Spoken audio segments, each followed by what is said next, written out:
Okay, very well.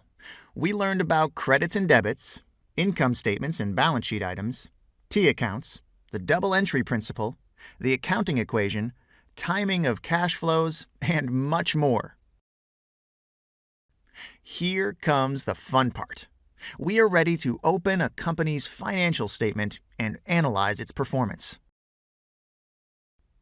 Every firm is required to produce financial statements, which show the development of its business throughout the preceding period, quarter, semester, or year. Large firms usually have to provide a significantly greater level of detail due to the complexity of their operations. A financial statement contains a balance sheet, an income statement, a statement of cash flows, and a discussion by management.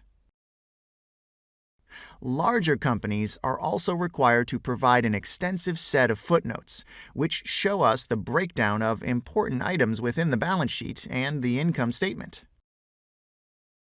Such notes can be useful because oftentimes they allow us to understand what stands behind aggregated figures.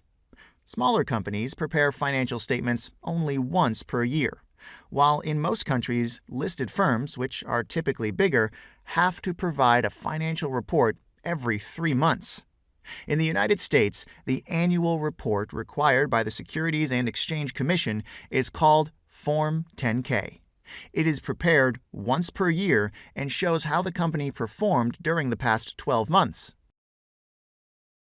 Along with that, it includes information about its history, organizational structure, executive compensation, equity, and subsidiaries. Some companies include their 10-K reports within their annual report, but others don't. You should be aware of that, as if you are trying to learn more about a particular company in the United States, a 10-K report could be a great source of information. Our next lesson will be much more practical. We will take a look at the annual report of one of the largest companies in the U.S., Procter & Gamble, and we'll describe the information that is contained within its annual report.